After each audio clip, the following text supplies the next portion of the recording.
I may not be cutting it, just so your name Okay. and what title do you go Okay. by now with the team? Okay.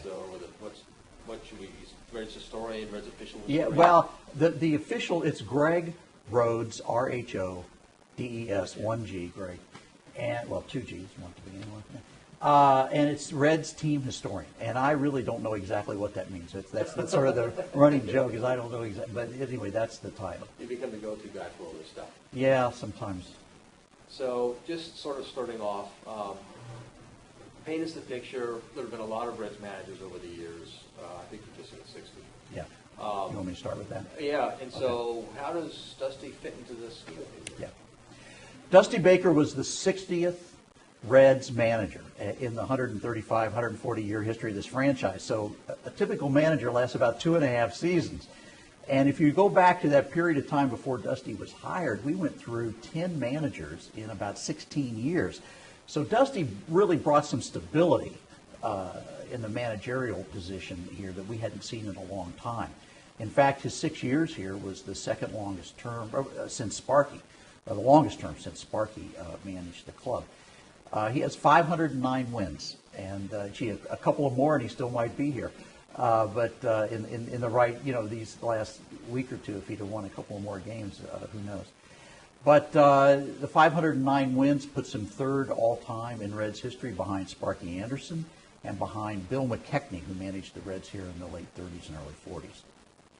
So among the Reds managers, he's among the very best who ever skippered the team. Yes. Dusty Baker will be remembered, I think, for a long time. Once we get past this, all the heat of the firing and everything and the disappointment of the end of this season. But I think Dusty will go down as one of the best managers in Reds history. And in terms of, he obviously was involved in a lot of teams before the Reds.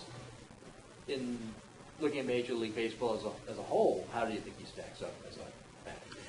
Dusty's got an interesting resume when it comes to Cooperstown. He is right on the cusp. He has he's in the top 15, I think, or 20 in career wins as a manager. And most of the guys ahead of him are in Cooperstown, in the National Baseball Hall of Fame as managers. The one thing he's missing is the World Series victory.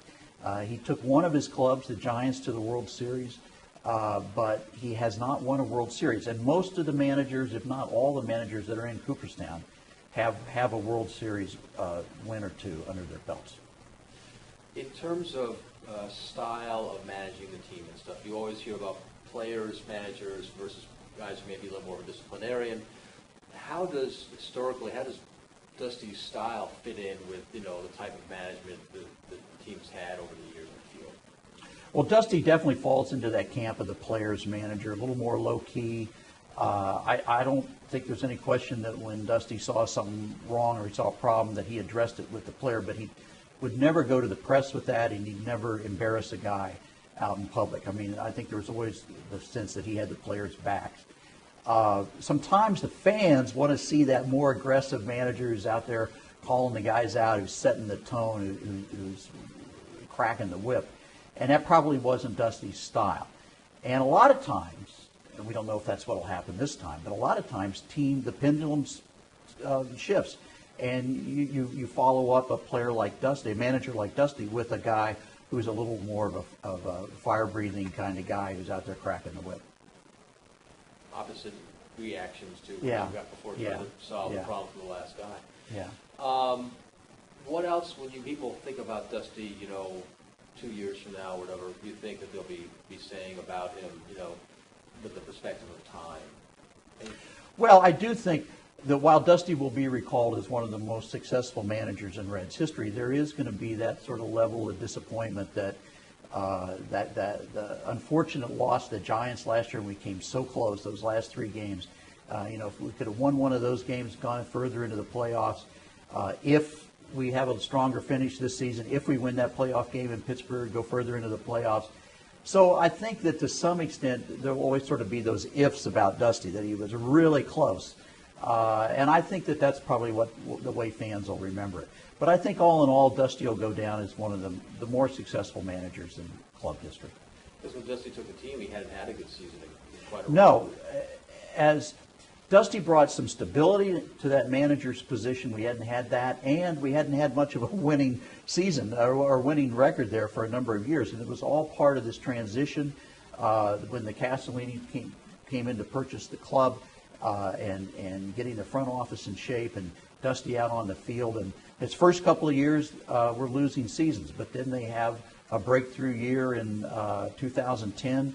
Win 91 games, go to the playoffs for the first time since 1995. I mean, that was huge. Everybody was pumped. And I think in some ways Dusty was almost the victim of a little bit of the high expectations that developed after that.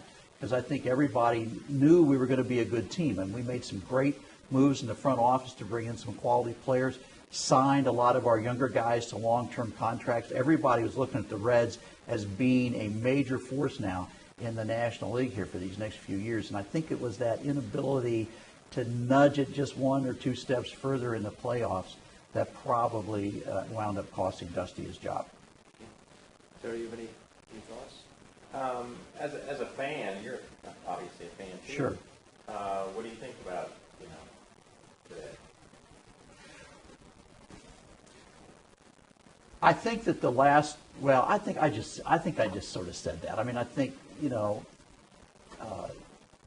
never could move the bar for this team, it seemed, past that one playoff. Yeah. I think I answered that. It felt a little like we were treading water. This last couple of years. I don't use that part, but I think that there was a sense that. But anyway, I think I covered that in that last question. Okay. Thanks. So it's